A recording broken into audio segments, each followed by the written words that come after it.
국회 헌법개정 특별자문위원회가 헌법 개정안 초안을 내놓았습니다. 53명의 자문위원이 11개월 동안 심혈을 기울인 대작이라고 지금 발표를 했습니다. 455페이지 정도에 해당한다고 하는데, 우리가 개헌을 지금 한국의 헌법이 처음 만들어진 게 48년 7월 12일입니다. 그 후에 8차례의 개헌을 했습니다. 마지막 개헌이 1987년, 지금으로부터 약 30년 전, 약이라고 하는 것은 이제 2018년이 되었으니까 30년 전 일입니다. 개헌을 하자고 하는 이유는 나름대로 이유가 있기 때문입니다. 예를 들자면은, 먼저 87년 그 헌법 체제에 대해서 반성하는 의미도 있습니다. 무엇이 잘 됐고 무엇이 잘못됐고, 잘못된 것을 보완할 시점이 됐다는 거죠. 가장 크게 논란이 된 두 번째 이유는, 개헌하자는 두 번째 이유는, 가장 큰 논란이 되어 온 대통령과 국회 간의 권력을 조정하자는 것입니다. 그리고 세 번째는, 대통령 직선제에 너무 87년 헌법이 목을 맸기 때문에 여기에 미흡했던, 그 당시 개헌에서 미흡했던 개인의 자유 권리를 보호하자는 면도 있습니다. 그리고 30년이 지난 사이에 사회가 너무나 많이 변했기 때문에 이 변화한 사회상도 반드시 헌법에 반영이 돼야 된다는 것입니다. 왜냐하면 법이라는 것은 사회의 거울이기 때문에. 궁극적으로 행정부와 입법부의 권력의 균형점을 찾기 위해서, 가장 바람직한 균형점을 찾기 위해서 개헌 논의가 시작이 됐다고 볼 수 있습니다. 물론 지금까지 8차례의 개헌이 항상 정당한 절차를 거치면서, 정당한 절차라는 것은 쿠데타를 일으켰다는 뜻이 아니라, 다시 말하면은 국회의 3분의 2, 국회의 과반수가 일단 개헌을 하자고 얘기를 하거나 아니면 대통령 발의에 의해서 시작되기보다는 더 많은 8차례의 개헌이 더 많은 횟수에 걸쳐 사실 정치적인 이유 때문에 이루어진 것도 사실이라는 것을 부정할 수는 없습니다. 그런데 이번 개헌 초안, 자문위원회가 내놓은 개헌 초안을 들여다보면은 한마디로 캠코더 개헌 초안이라고 저는 말하고 싶습니다. 캠코더란 용어는 오늘 아침 문재인 정부가 대사를 임명하는데 보니까 그 인사 기준이 캠프에서 일을 했거나, 혹은 캠프에서 문재인 대통령 후보 시절에 가려고 하는 철학을 서포트했거나, 그 다음에 코드를 맞춘 사람, 그리고 마지막으로는 더불어민주당이라는 거죠. 저는 이 개헌 초안을 들여다봐도 역시 이것도 캠코더 헌법 개헌 초안이다라는 느낌을 지울 수가 없습니다. 감히 제가 캠코더 개헌 초안이라고 말하는 내용들을 한번 조목조목 들여다보겠습니다. 물론 제가 여기에서 조목조목 들여다보겠다는 것은, 저는 율사 출신이 아닙니다. 그러니까 법률적인 차원에서의 어떤 정확성을 따지기보다는 일반 국민의 한 사람으로, 혹은 평범한 시민의 한 사람으로서 이런 헌법 조항을 보았을 때 어떤 느낌을 받을 것인가, 그리고 이것이 어떤 식으로 이 나라를 끌어가려고 하는 의도로 보인다라는 그 눈높이에서 저는 말하고 싶습니다. 먼저 첫째로 보면은, 국가 체제를 완전히 바꾸자 하는 의도가 들어있다는 걸 부정할 수가 없습니다. 초안에서의 얘기입니다. 왜냐하면은 87년 헌법에서 보면은, 헌법 전문이나 헌법 사조에서 이 대한민국은 자유민주적 기본 질서에 의해서 딴딴딴 이렇게 시작이 되고 있는데, 이 자유민주라는 것에서 자유라는 것을 빼자고 하고 있습니다. 자유민주주의라는 것은 정치체제입니다. 그런데 이 자유민주 체제라는 것을 자유를 빼고 민주체제로 가자라는 것은 정치체제를 근본적으로 바꾸자는 것입니다. 이와 연계되어서 두 번째로 보면 통일관을 우리가 지금까지 끌고 오던 통일관을 근본적으로 바꾸자고 하는 느낌을 지울 수가 없습니다. 이때까지는 헌법에서 자유민주적 기본질서에 입각한 통일정책이었는데 이 초안에서는 자유민주적 기본질서에 입각한 통일정책이 아니라 자유라는 말을 빼고 평등한 민주적 질서, 기본질서에 입각한 통일을 했습니다. 평등한 것이 가장 잘 되어 있는 곳이 이론적으로 가장 잘 되어 있는 것이 공산주의 사회입니다. 공산이라는 것은 똑같이 같다라는 생산산입니다. 똑같이 생산해서 똑같이 나누자는 게 공산주의입니다. 그러니까 자유가 있는 게 아니라 국가가 기획한 대로 평등하게 너희들은 다 똑같은 인민이다라는 기본 개념이 평등한 민주주의입니다. 그리고 북한도 인민민주공화국입니다. DPRK가 뭡니까? Democratic People's Republic of Korea예요. 인민민주공화국입니다. 그러니까 북한주도 이 자유민주주의 기본 질서에 입각한 통일이 아니고 평등한 민주적 질서에 입각한 통일이라는 것은 자칫하면은 마치 북한식 통일도 그게 민주주의식이기만 하면 북한식 통일도 괜찮다라는 것을 용인하는 말로 들립니다. 혹은 용인하는 것처럼 오해의 소지를 줍니다. 셋째로 경제체제를 봅시다. 경제민주화라는 참 오랫동안 들어온 용어지만 여기서는 또 다른 의미의 경제민주화라는 이름하에 그 의미를 다르게 인터프리테이션 해석해서 경제민주화라는 이름하에 시장에 대한 국가 간섭을 지나치게 강조하고 있습니다. 다시 말하면 자유시장 경제가 아닌, 다시 말하면 이때까지 우리가 지난 60년간 이루어온 이 대한민국의 경제 기적은 바로 자유와 창의에 기반을 둔 개개인의 자유와 창의적인 의사, 창의적인 의도, 창의적인 개발 정신에 의해서 여기까지 우리가 경제적 기적을 이루었는데, 이것이 아니라 국가가 주도하는 경제체제를 따라오라는 것입니다. 그것이 경제민주화라는 것입니다. 그렇게 하기 위해서는 국가가 모든 것을 지도하고 국가가 끌고 가는 대로 하라는 것입니다.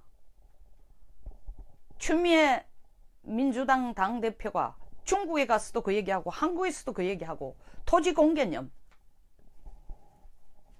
다시 말하면 토지 공개념을 되살리려는 것도 어떤 의미에서 보면은 이 정부가 정의를 내리는 경제민주화의 한 부분으로 들어갑니다. 경제민주화를 하기 위해서는 정리해고를 원칙적으로 금지하고 기간제 파견제를 금지하고 노조의 경영 참여를 독려하고, 이게 헌법에 들어갈 내용들입니까? 이 내용들을 보면 자유시장 경제는 완전히 허물어졌습니다. 형해화되고 국가 주도의 사회주의 체제와 같은 경제 체제를 구축하자는 냄새를 피할 수가 없습니다. 네 번째로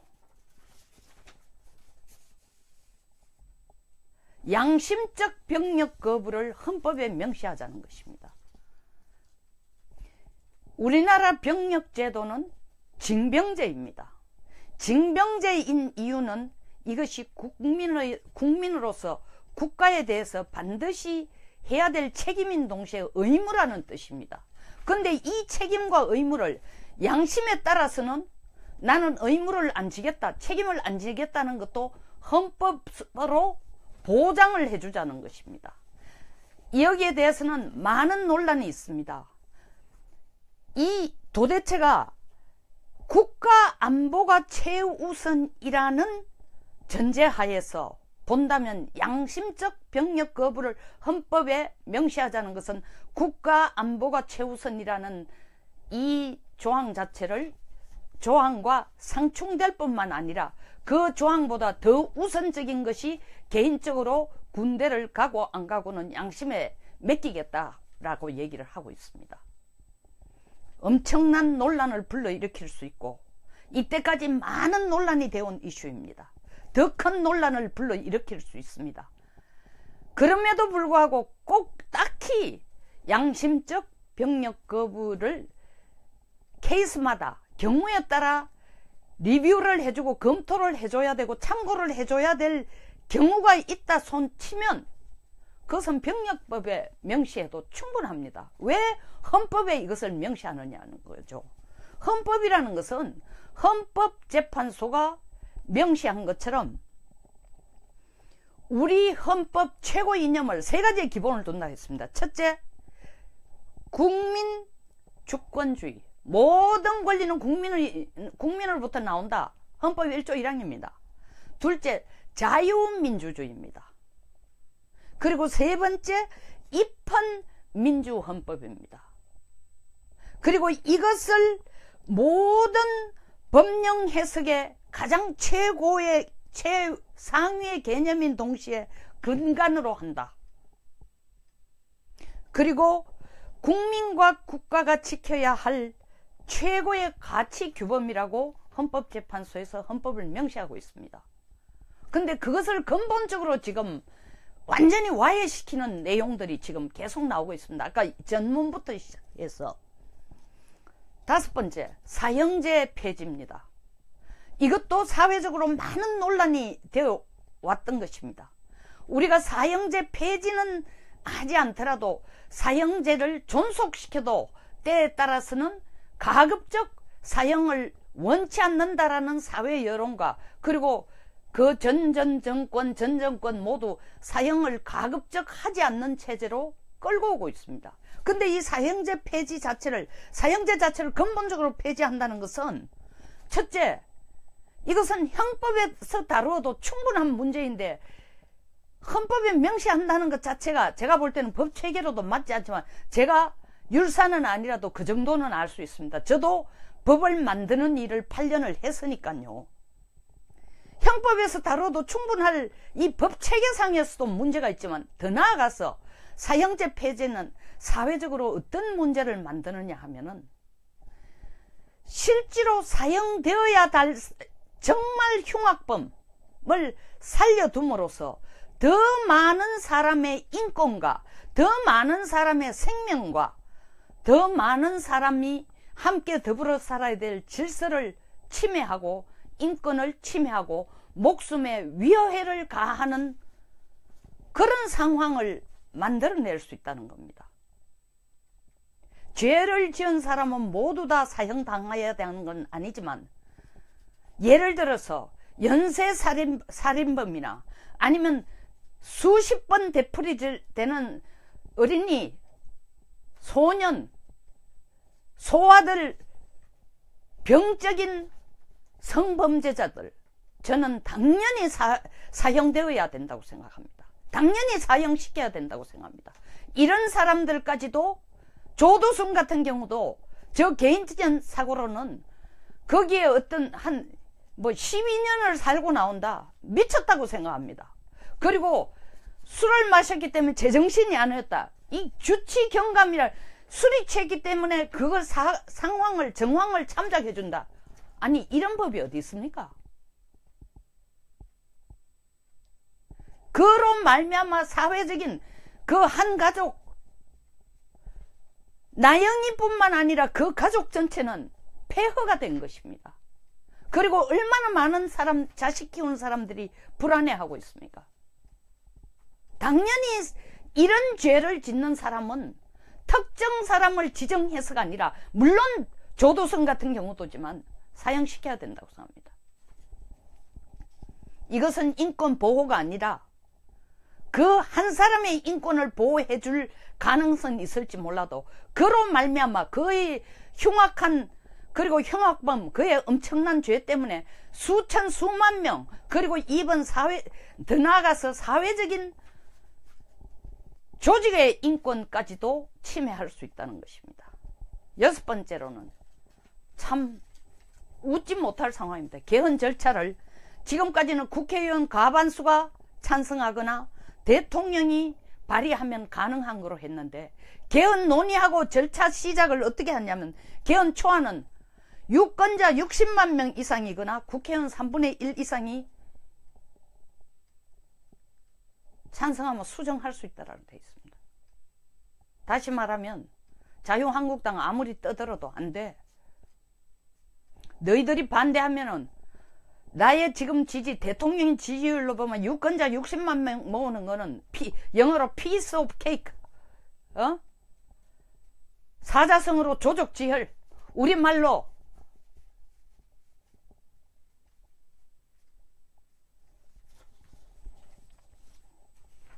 세 발의 피.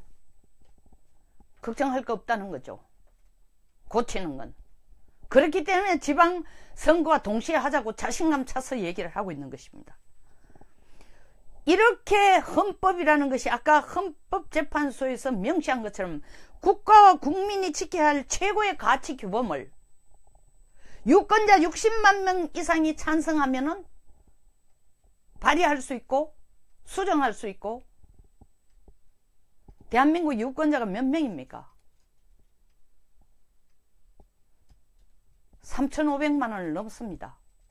거의 4천만 명에 이르고 있습니다. 그 중에 60만 명이 찬성하면은 개헌 절차를 시작할 수 있다는 겁니다. 일곱 번째, 대통령이나 국회의원과 같은 선출직 공무원에 대해서는 국민이 소환할 수 있다. 잘못했다고 소환할 수 있다. 그리고 국회가 의결한 법안을 무효화시키기 위해서 국민투표제를 신설하겠다. 대의민주주의가 어디 있습니까?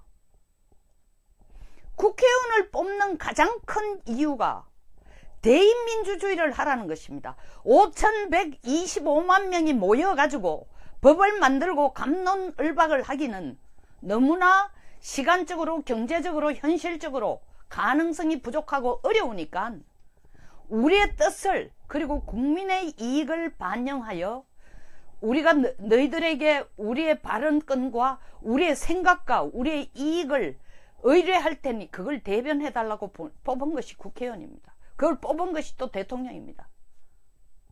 근데 마음에 안 들면 국민들이 소환해? 이 정치 되겠습니까? 이래가 만날 첫날 국민들이 소환해가 한두 가지만 마음에 안 들면 나와. 모 국회의원 나와.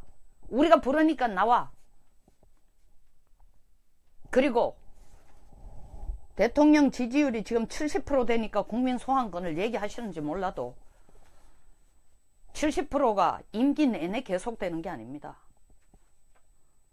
그럴 때 국민들이 뭐에 뭐 끌듯이 대통령을 이리 가라 저리 가라 나와라 얘기할 때 과연 그때 가서 또 개헌할 겁니까? 아 이건 잘못된 거다. 국민 소환권은 없애자라고. 이게 뭐 형법에 돼 있거나 소위 말하는 병력법에 돼 있거나 민법에 돼 있으면 그래도 고치기라도 쉽죠. 이렇게 쉽게 헌법을 개헌할 수 있다는 사고 자체를 국민에게 심어준다는 게 국가의 기관 자체가 완전히 국가의 기강 자체와 국가의 기반 자체가 완전히 흔들리고 있다는 걸 보여주는 겁니다. 여덟 번째, 국민기본권에서 국가 안전보장을 해야 되고 질서를 유지하고 공공복리를 추구해야 된다라는 중에서 질서 유지와 공공복리는 남겨두고 국가 안전보장은 없앴습니다. 무슨 뜻입니까? 제가 오버하는 겁니까? 이렇게 하면 소위 말하는 국보법이 완전히 거의 휴지 조각이 된다라는 것이 제가 오버하는 겁니까? 이것이 바로 대통령이 후보 시절에 계속 주장해 오던 것입니다. 국보법 폐지하겠다, 내가 대통령 되면. 황장엽 선생님이 대한민국의 고정간첩이 5만 명이 넘는다고 했습니다.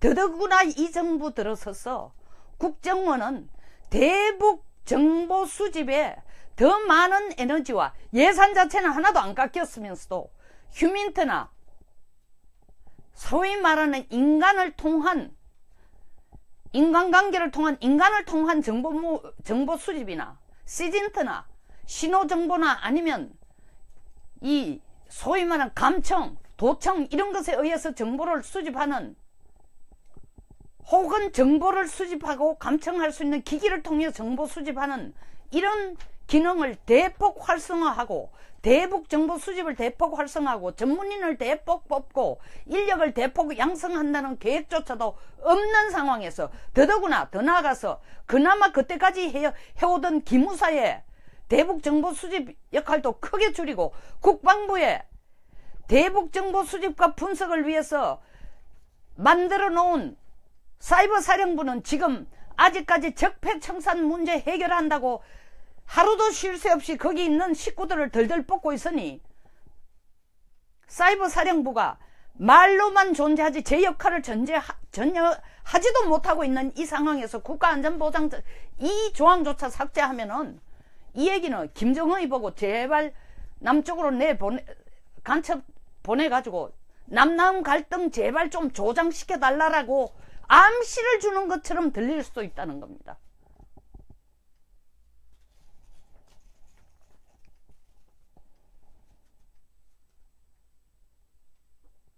이런 개헌 내용들이 이렇게 개헌하자고 하는 초안들이 이렇게 나온 이유에는 아까 제가 캠코더 개헌 초안이라 했지만 첫째, 모 신문 사설에서 언급한 것처럼 첫째로 국회의원 잘못이 큽니다. 법 만드는 것을 너무 쉽게 생각한다는 거죠. 입법기관이니까 그렇지만 노무현 대통령이 들어서고 국회의원들이 입법하는 일을 너무 소홀히 하니까 국회에 입법사무처도 만들어가지고 입법을 할 수 있는 전문인들, 국회의원의 입법을 도와줄 수 있는 전문 인력을 대폭 늘여놨습니다. 그럼에도 불구하고 입법이 너무 쉽다는 거죠.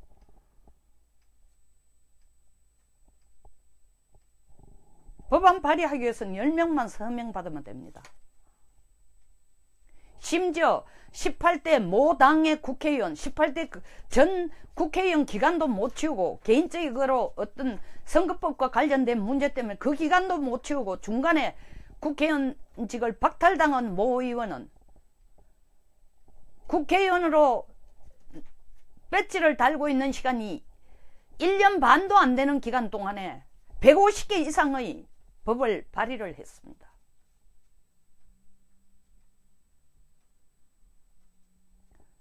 이것을 칭찬해야 될지 비난해야 될지, 우리 지역구는 또 나아가서는 지역구는 우리 지역에 다리 하나 놔둘라, 학교 하나 세워둘라, 병원 하나 세워달라 하면 그에 필요한 법안 다 만들어냅니다. 이렇게 쉽게 만드는 경향 때문에 20대에도 1년 반, 지금 20대가 시작된 지 1년 반 된 게 1000여 개의 법안이 발의되어 있고 이 중에 690개가 규제 법안이라는 것입니다.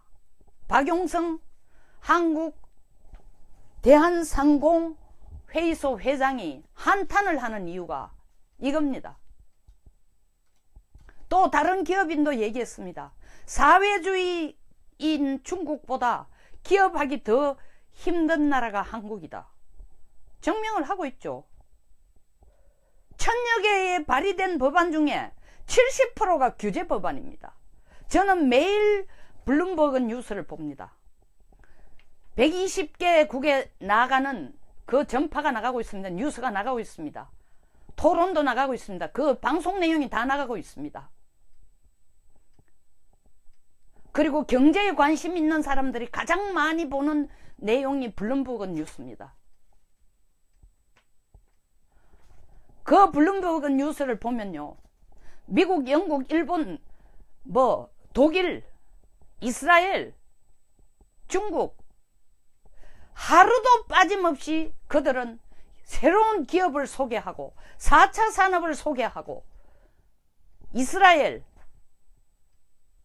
물론 그들이 강국이니까 그렇다고요.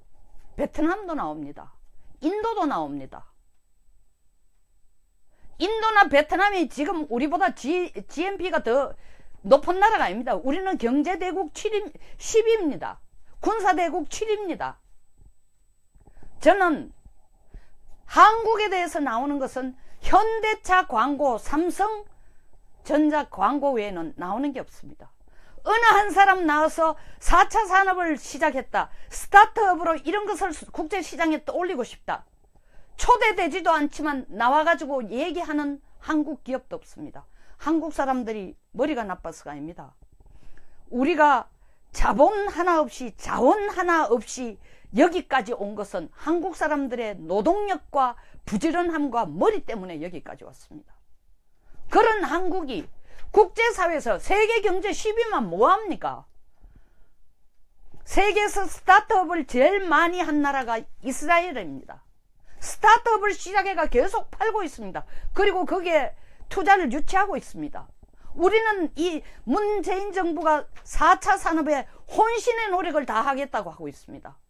지금 무슨 사업을 하고 있습니까? 4차 산업으로. 제가 24시간 다 보고 있지 않으니까 분명 한국 사람이 나왔을 수도 있습니다. 그러나 저는 상당히 여러 시간, 매일 몇 시간을 투자해서 그 방송을 보고 있습니다. 제 눈으로 한 사람도 한국 사람을 본 적이 없습니다. 왜이겠습니까? 규제 때문입니다. 거기에 한 수 더 떴어? 트럼프 대통령은 법인세를 35%에서 21%로 내렸는데 우리는 25%로 도로 올리고 있습니다. 22%에서. 내가 기업가라도 한국에서 공장 안 엽니다. 이렇게 규제가 심하고 법인세가 높은데 왜 여기에서, 그리고 하루가 멀지다 않고 계속 외쳐대는 노조들이 있는데 왜 여기서 기업을 열겠습니까? 이것은 제가 얼마 전에 방송한 것처럼 브레인 드레인, 캐피탈 드레인, 머리 좋은 사람 한국 다 떠나고 한국에서 기업하고자 하는 기업인들은 다 외국에, 심지어 미국을 나가고 베트남을 가고 인도를 가서 사업체를 열 거라는 겁니다. 이래놓고도 소득주도 성장을 하겠다는 겁니다.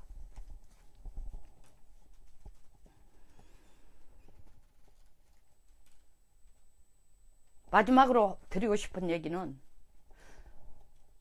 국회 헌법개정특별자문위원회에서 낸 초안이 이렇지만 이 자문위원 혼자들만 한 것이 아닙니다. 국회도 국회 헌법개정특별위가 있습니다. 현역 의원 36명으로 구성이 되어 있습니다. 그 중에 15명이 더불어민주당이요, 14명이 자유한국당입니다. 도대체 이런 개헌 초안이 나오도록 자유한국당은 무엇을 하고 있었는지 모르겠습니다. 더더구나 국회 헌법개정특별위원회의 위원장은 자유한국당 의원입니다. 지금도 매일 신문을 보면은 거의 예외 없이 자유한국당 당내에서 파벌 싸움을 하고 있습니다. 이제 겨우 정리가 되는 것 같습니다. 그럼에도 불구하고 나와서 하는 얘기는 17개 행정구역 중에 6구역의 지방선거에서만 이기면은 다음 선거, 대선은 우리가 이길 수 있다.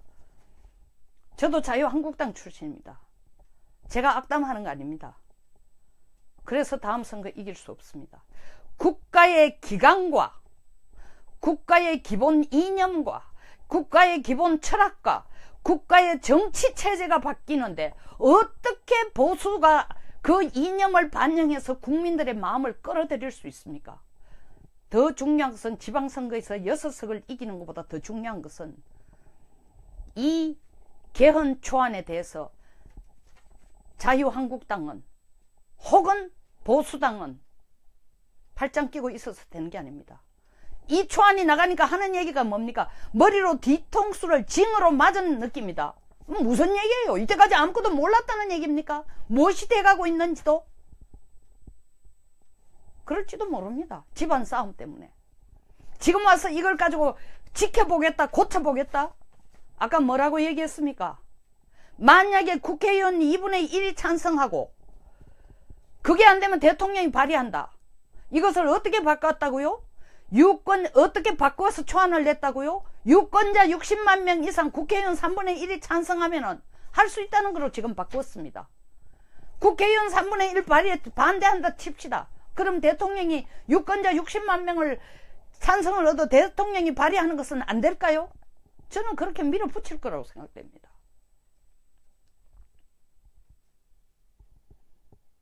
나라가 기울어진 운동장이 아니고 제대로 된 자유민주 체제로 가기 위해서는 반드시 균형과 견제가 되어야 됩니다. 견제할 수 있는 보수당의 역할이 제 역할을 할 때만이 국민들이 보수당을 지지해 줄 수 있습니다. 국가의 기관인 헌법이 이런 식으로 개헌되면은 아무리 지방선거에 이겨도 보수는 이 기울어진 운동장을 바로 만들 수가 없습니다. 시작해야 되는 출발점이 어딘지 보수의 마음을 사기 위해서, 그리고 제대로 된 국가의 기본 기관과 국가의 체제를, 정치 체제를 끌고 가기 위해서는 보수당이 출발해야 될 시발점이 어딘지 지금 다시 한번 살펴봐 줬으면 좋겠습니다. 감사합니다. 저의 내용에 찬성하시면은 좋아요 그리고 구독 버튼을 부탁드리겠습니다. 다음에 또 뵙겠습니다.